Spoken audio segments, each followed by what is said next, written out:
Want to listen to the podcast where we talk sports raw and unfiltered? Mahomes looking to flip, takes it in for the touchdown. Looking for a little something on the edgy side? Keep your head out there. They're going to do dumb. Play our game. All right? Play hard, but stay poised. You're about to be locked into the Unscripted podcast. Let's be great. Let's be great. Yeah, you know what time it is. Time to lock in to the Unscripted podcast right here. And as always, I appreciate you taking time out of your busy day, evening, or night, whenever you listen to this podcast. I must say thank you as always. Shameless plug as always. You can follow me on Twitter at Brian Ain't Lying. I make it personal as well too. If anybody doesn't know me, follow me on Facebook at Brian Langford, Langford. First, I wanted to kind of go a different direction, not talk about sports. We've lost a lot of people over the past couple of days, and I don't want to omit any of these guys, man, because all of them played a big part in society. Losing Chadwick Boseman was something. I mean, think about it. The guy played in Black Panther, 42 for Jackie Robinson. Like, the guy, it's not even just about the movies. This guy battled stage 4 cancer, was able to visit other children, was able to just be there in the community. So I must say, man, that's very humbling. And, you know, he died at a very, very young age. Also, as well, Portland Trail Blazers lost one of their legends in Cliff Robinson. Cliff made it cool for us to, like, bring back headbands again. Because remember, at one time, like, the headband thing was starting to fade away.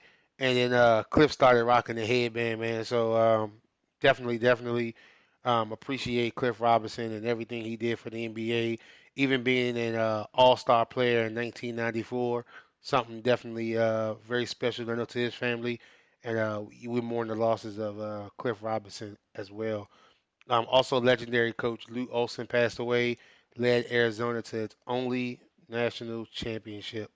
It's just, man, it's a sad day, man. I'm not trying to be sad in the podcast. That's why I'm trying to kind of get through them, show people, you know, their respects, and trying to, you know, get things going. Then also this morning we all woke up to losing an icon in Coach John Thompson. Whether you got a chance to meet him or not, you just felt like Coach was the guy. That's just the way you felt, man. Coach was something very important to you. So I must say, man, rest in peace or rest in power to all of them. John Thompson, I know he changed careers like Allen Iverson just as a man and was able to basically get through to a young man because, as we all know, Allen struggled. And I send my prayers out to him because he was like another dad to Allen Iverson. And I know Iverson feels like a son to John Thompson. So definitely rest in peace to all four guys. And remember, guys, we got to stay prayed up and continue to fight for justice. Continue to let's get the cops arrested who shot innocent Breonna Taylor. Let's work on getting the cops arrested for shooting Jacob Blake in the back 7 times, which is very crazy. Yeah, just another sad way, man. Just another sad day. But I look to come here today to, you know, bring you guys something spicy as always, something good as always. Again, if you're listening to the Unscripted podcast on any of your local platforms, whether it's Apple iTunes, Spotify, Stitcher, or even YouTube here at the moment, we're actually live on YouTube. So the LA Clippers finally get rid of the Dallas Mavericks in 6 games, not before a lot of controversy in that series. And I point to one part of that series, and that would be Marcus Morris. Marcus made 2 kind of questionable plays. The first one, stepping on Luka's ankle, I said it in the last episode that it was a dirty play. You're not going to try to convince me. You're not going to tell me that it wasn't dirty. It was a dirty play. And I get it. When Luka Doncic is out there, dropping threes in your face and going to the bucket, getting points at will, rebounds at will, assists at will. He's just doing anything at will. Sometimes somebody gets hired to be the hitman. And I'm not saying that that's what Doc Rivers would do, but I've seen this before where guys probably come together and they start thinking, well, look, who can take the beat for this? And Marcus probably starts saying, hey, It's me. I'll take the B for it. It doesn't matter. I'll go out there and get a little chippy with Luka. I'm not cool with what he did on either play. The second play was just definitely dirty yesterday. I mean, he took his arm and cocked it back and swung at the man's head. There was no play to be made right there. If you're going to make a tough playoff foul, I'm okay with you maybe pulling him down a little bit. I'm okay with you kind of, pulling back or, pulling him out the air a little bit safely because we never want to injure anybody. I know everybody is begging for the 90s, the basketball to come back, but that's why a lot of those guys are crippled and in wheelchairs right now because it was just a tough sport back then. I do want a little bit more physicality, but that right there wasn't the answer. Luka Doncic finally responds today, and he really didn't think the first one was dirty, but then when he got to the second one, he started saying to himself, maybe both of these were intentional. Maybe both of these were meant for me. Again, Luka came out in these playoffs.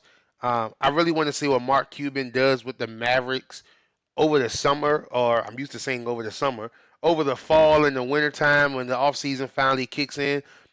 Put some talent around Luka because he's going to need it. You don't know what kind of player Porzingis is going to be when he comes back again. He's got the meniscus injury. You got to think about it. He's 7'3". How many 7'3" guys come back from these type of injuries? Remember, Yao Ming was 7'5" or 7'6", however you wanted to label him, and he didn't come back well from the injury. He started to struggle. The knees started giving out. Shaquille O'Neal started getting injuries. It started going downhill towards him. Phoenix helped resurrect some part of his career, but he still was oftenly injured. Big guys do not come back from this injury. Derek Nowitzki was fortunate to come back. Why? Because he changed his game. Derek was never built on athleticism, so he was able to get that kickback, one-leg fadeaway. It worked out well for Derek, but doesn't work out well for a lot of big guys. So, with Kevin Durant coming back from the Achilles and maybe Porzingis coming back from the meniscus tear, you'll be able to tell what kind of players that you're getting. Again, I hope that Mark Cuban is able to put the right players around Luka because that is a special talent. I said in the last episode, I'm going to compare Luka more to Magic Johnson and less to Larry Bird. I think he has more Magic-esque plays than Larry Bird plays.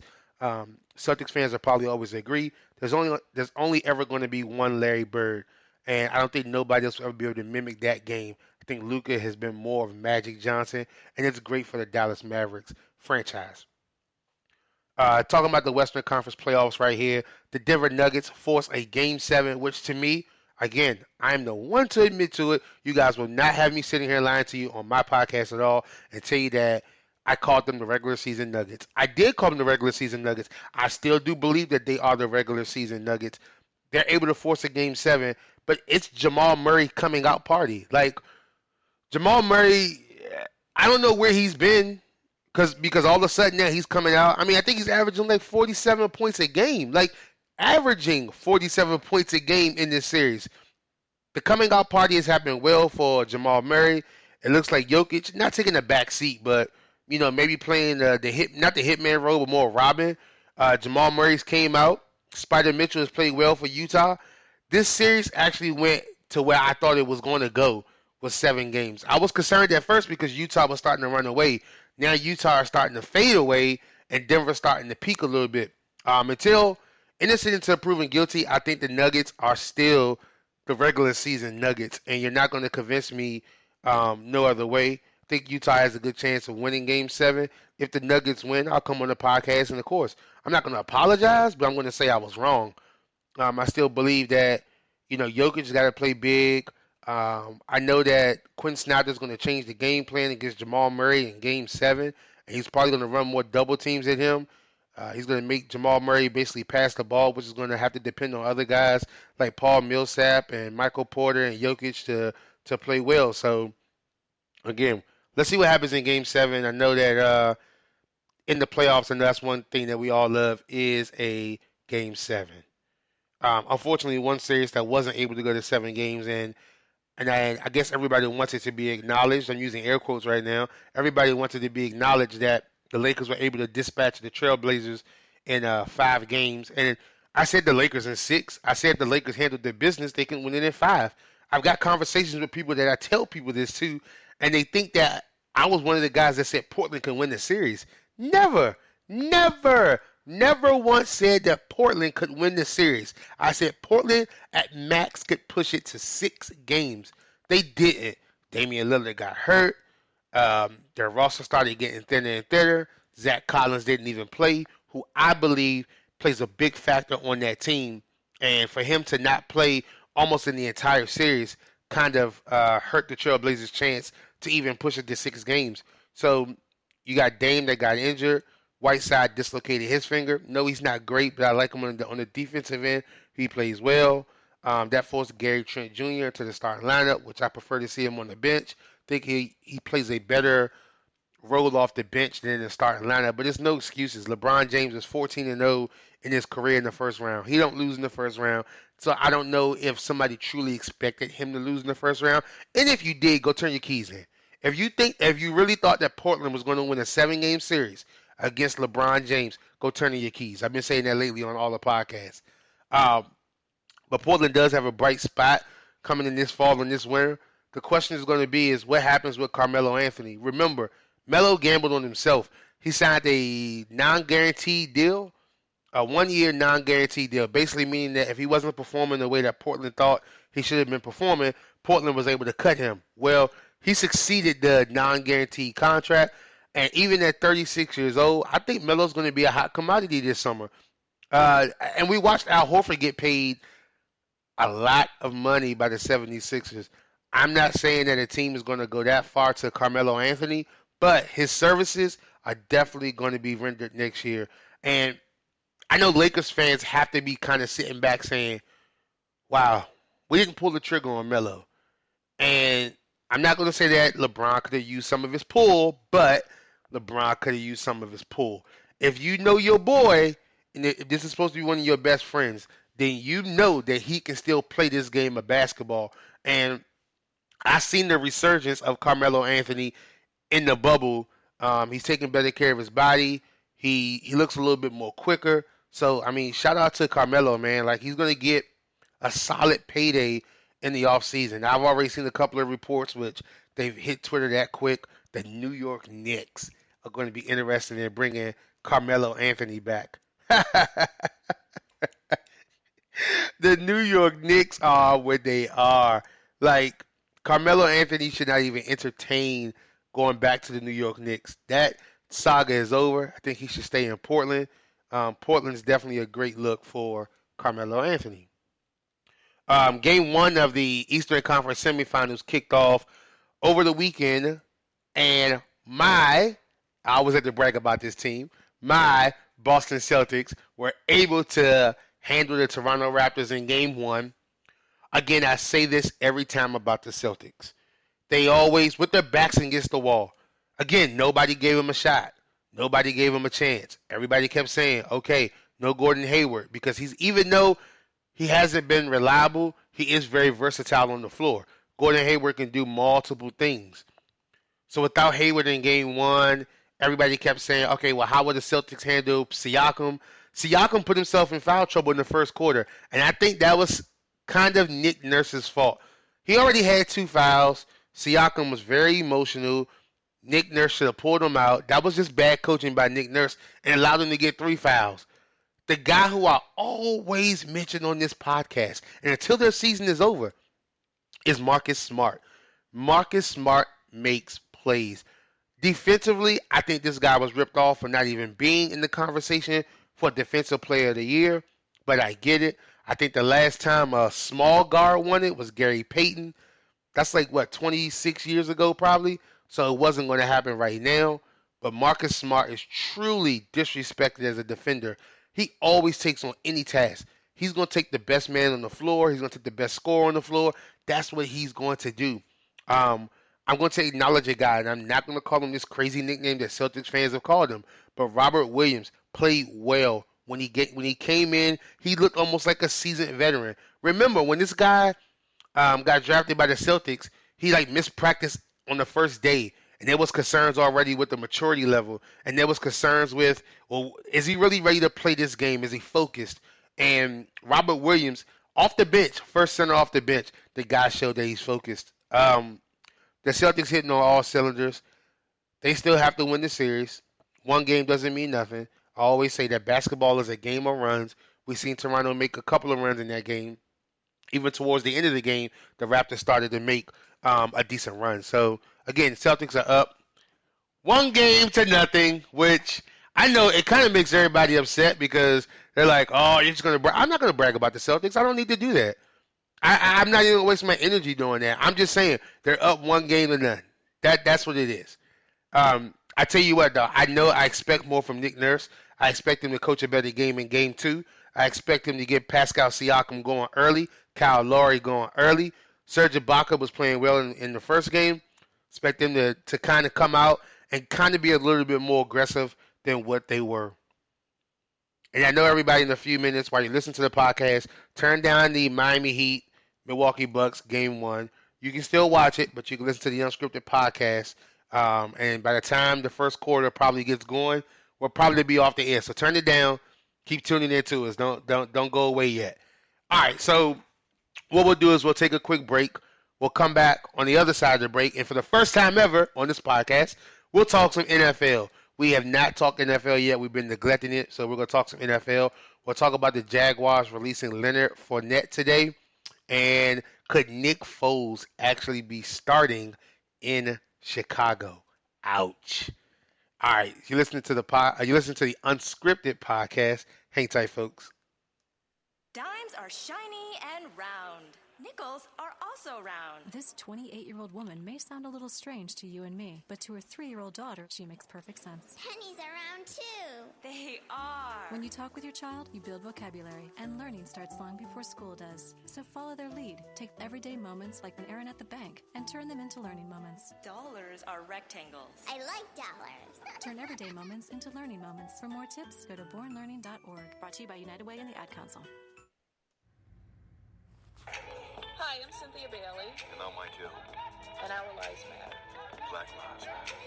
I am Dr. Contessa Metcalf, and my life matters. Our lives matter. Black Lives Matter. My name is Tanya Sam. Black Lives Matter. Black Lives Matter. Black Lives Matter. We will continue to fight for Breonna Taylor, Ahmaud Arbery, and George Floyd, and so many others who have lost their lives. But we have to create a change, you guys.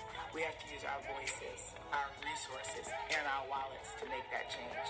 I ask of you today to make a donation to Know Your Rights Camp. Colors Change. NAACP Legal Defense and Educational Fund.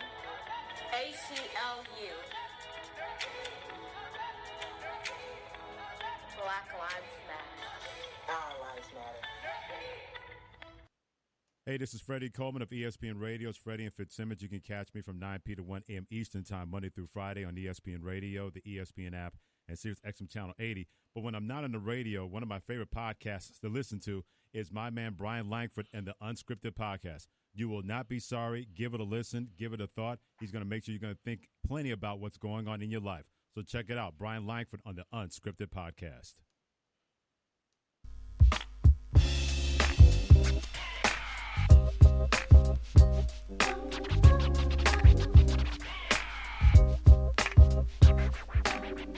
All right, welcome back, everybody. Unscripted podcast. Appreciate my guy, good friend of the podcast, Freddie Coleman, for dropping that spot right there for us. You can definitely catch him Monday through Friday, 9 p.m. to 1 a.m. on ESPN Radio and the Sirius XM Channel 80. Freddie's definitely a great guy. Man, it's too much to even talk about Freddie, man. I just want to know, I truly appreciate the spot by Freddie Coleman. All right, so I said for the first time on the podcast, we would talk some NFL because we haven't talked NFL at all. And it looks like Saxonville no longer exists. It looks like Saxonville is now officially over. And yes, they've released a lot of defensive players, but now they have released Leonard Fournette today. And it's funny because ownership tried to claim in the offseason that they weren't trying to trade Fournette. They weren't trying to move Fournette. They weren't trying to cut Fournette. Oh, Fournette's the future of this team. I called BS from day one. Listen, Fournette has had a lot of run-ins with that team. Something hasn't worked. It really hasn't gelled from day one. There looks like there's been a lot of dissension with Fournette and the Jacksonville Jaguars. And you got to remember, they drafted this guy 3 years ago. So he's only 3 years in, and the Jags decided to move on from him. I look at Jacksonville as a team that, remember, 3 seasons ago, this team was in the AFC Championship game, maybe a couple of plays away from the Super Bowl, going to the Super Bowl, and 3 years later, they're back to being the laughing stock of the NFL. I think Tom Coughlin is one heck of a guy. Tom Coughlin came in to restore that franchise, to get them to be respectable. And I get it that maybe his approach could wear on guys from time to time. It's a hard approach. It's one of those approaches that you start saying, when is enough? Enough. And the Jaguars just got tired of it, and they finally moved on from Tom Coughlin. But then remember, like a season ago, they signed Nick Foles, who we'll talk about in a minute. And they thought Nick Foles would be the answer. And then, I just don't know what the Jacksonville Jaguars. I mean, again, for a team to be 3 years removed from the AFC Championship game to going backwards to being the laughing stock of the NFL and just releasing everybody. I've seen Facebook, I've seen Twitter. It seems like everybody's talking about them maybe wanting to go after Trevor Lawrence. Trevor Lawrence ain't coming through the door fixing that team quick. That's just like Joe Burrows. He's not going to fix the Bengals quick. This is not a quick fix in the NFL. You have to build your team over the years. You have to work with the people that you got. You're just not going to pick up the phone and start going, okay, this guy's going to be the franchise savior. It just doesn't happen that way. I look at the market for running backs. I don't know where Fournette's going to go. I mean, does Fournette want to start? Is Fournette okay sharing carries with another running back? Those are a lot of answers that nobody can kind of get right now. I mean, I guess the obvious would be New England, because everybody's going to say, oh, yeah, this is how you resume your career. If your career is going bad, you go to New England. And the thing about New England is with Belichick, if you work, he keeps you. If you don't work, he gets rid of you. But then that hurts you from trying to get picked up from another team. So if I'm Fournette, I look at all my options. I think there are a couple of teams out there that could use Leonard Fournette's service. And I just hope that, again, if he stays quiet, everything will be all right for Leonard Fournette. And again, we talked about the market for running backs. I won't even mention Le'Veon Bell's name, which I shouldn't have did on this podcast. But remember, Le'Veon Bell sat out 1 year. Yeah, he got paid. Le'Veon Bell has not been the same running back. So if I'm Fournette, I want to get hooked onto a team as quick as possible, and I want to make an impact as quick as possible. Let's stay in New England here for a minute here. I've been catching a couple of videos of Cam Newton putting in some work. Let me give Cam some credit. Cam has been putting in a ton of work this offseason. And the question is, the $1 million question is, will Cam Newton be the starter or Jarrett Stidham? I keep flipping the coin because I've got two theories to this. Let's say Jarrett Stidham is your starter, okay? So how comfortable would Jarrett Stidham be as the starting quarterback, knowing that, hey, if I throw an interception, if I whatever, if I don't make this play that I should have made, Cam's going to be waiting. That's not what you want to feel as the starting quarterback, is that when will Cam play? New England Patriot fans will probably be, again, Stidham throws a 4-interception game. They're going to want Cam Newton in quick. That's my first theory. My second theory is, okay, you start Cam Newton, and let's say Cam Newton doesn't work. Do you go and put Jarrett Stidham in? Or do you say, let's just let Cam play the entire year out because we don't think that Stidham was really ready to be a starting quarterback in the National Football League? For Cam, I continue to say this, that Cam could be in a win-win situation. He could play well with New England. New England could turn around and franchise him, which probably would hurt Cam, but Cam would at least have a job. Cam could play bad and get cut by New England at any time, and then, it gets a little rough for Cam. So I'll say this. If you're going to start Cam, you probably should think about going with Cam the whole year. If you start Stidham, if Stidham plays bad, then you have Cam to back him up. So, again, I know Belichick, he's won more Super Bowls than me, so I'm not going to tell Belichick how to play that quarterback situation. The other quarterback situation that has me kind of bamboozled would be the Chicago Bears quarterback controversy. And it's controversy because I can't believe I'm saying this. Nick Foles could be the starting quarterback for the Chicago Bears. That means Mitchell Trubisky has not been good in practice. That means Matt Nagy has no faith in Mitchell Trubisky remaining the starting quarterback for the Chicago Bears. And I knew this. I had a feeling when they picked up Nick Foles, it wasn't for Nick Foles to watch Mitchell Trubisky play. He wanted in quick. I think the Chicago Bears want to change. And remember this, as a running back, a wide receiver, an offensive lineman, if your quarterback's playing bad, you start to ask yourself, why should I continue to even give him my all? Should I just go ahead and chalk it up and count this one as a loss? Do I risk injury to myself because my quarterback isn't playing well? So, I don't know, man. I don't know what the Chicago Bears should do at quarterback. I don't know if it's start Foles and maybe because the problem is that if you start Foles, you can't put Trubisky in. See, these are the problems. These are the problems that these teams have. You can't start Foles and think that Trubisky has confidence. But then you can't start Trubisky because you know he's looking over his shoulder at Nick Foles. I can tell you this. If Nagy feels like if he feels like that Nick Foles is his guy, which Nick Foles is not nobody's guy but Doug Peterson's. He only works for Doug Peterson. He just gets paid by everyone else. Then you go with, Nick Foles. But remember this. When you make the decision to go to Nick Foles, I think he's going to have to remain the starter, and you may have to potentially cut your losses with Mitchell Trubisky. I know there's one key free agent sitting out there that we haven't really talked about, and that's Earl Thomas, who was cut by the Baltimore Ravens for conduct detrimental to the team. I know that he's fighting grievances. He's trying to, he's trying to get his paper. Let's be honest. He's trying to get his paper.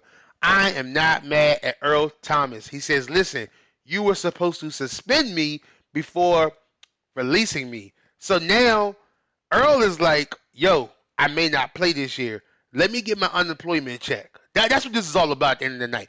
Earl's trying to get paid. And guess what?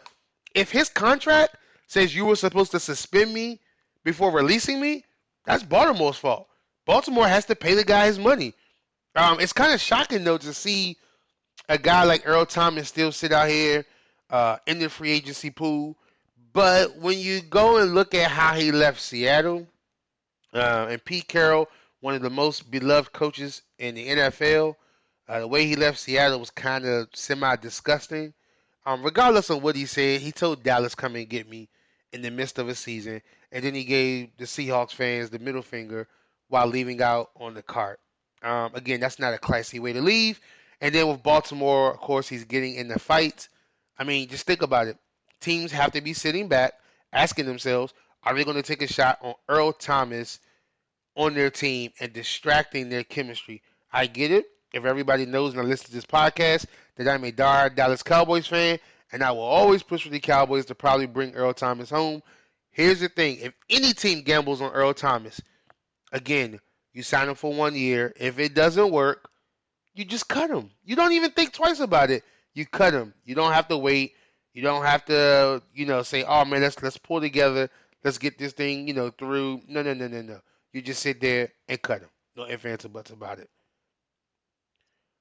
Wow, man, I can't believe that the NFL season is right around the corner. It's definitely going to be a different year this year. No fans in the crowd. I know everybody's got their fantasy football team set. It's going to be, to me, it's going to be still an interesting season. There are a lot of teams out there. I don't think there's no favorite going into this season. I know everybody's talking about the Kansas City Chiefs possibly repeating. I'll say this about the Chiefs. They were good last year, but they were beatable. Like, when people say, oh, man, the Chiefs just going to repeat. They were down 24 points to Houston. I don't know why Bill O'Brien is still employed by the Houston Texans. Oh my God, I just got upset again. It wasn't that I wasn't rooting for the Kansas City Chiefs to win the Super Bowl, but they were down 24-0, and all Houston had to do was keep your foot on the pedal, apply more pressure, and they didn't. God, it's just frustrating. So, man, definitely we get to see what happens. Season opener gets going. Everybody get your fantasy football team set, and continue.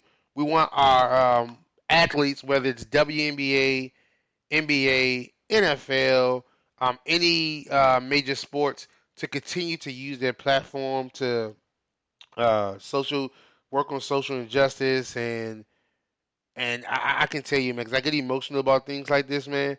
I mean, there are days that we're getting up, man, we're just more disgusted at everything that's going on in this world. But again, I applaud the WNBA and the NBA players for continuing their seasons respectfully and using their platform, because I said this, and it seems like it happened on like one of the major networks or something. Their thing was they were afraid that if guys left the bubble, then everybody was going to go their own separate way. Some people probably never to be seen again. While they're there, they can at least use their platform to continue to bring awareness to everything that is going on. Well, man, I had a cup of juice here with me, and I've been drinking it throughout the show because I'm thirsty. That's what it is. When you by yourself, you don't really have a lot of help. You got to drink when you can. So, again, rest in peace, Chadwick Boseman, Clifford Robinson, Lute Olson, John Thompson. Wow, man, I can't believe that.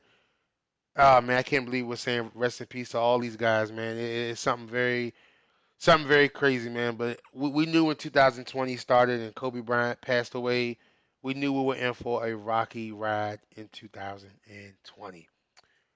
Again, I appreciate everybody that takes time out of their busy day, morning, evening, night. If you're eating dinner at the table with your pod in your ear, I definitely appreciate it. Remember, if you have iTunes, rate, review, subscribe. I hope that you would give the podcast 5 stars. But, of course, we always want the truth. Constructive criticism is always welcomed as well. All right, so with that being said, I appreciate everybody listening to the Unscripted podcast, and we'll see you guys on the other side, episode number 6.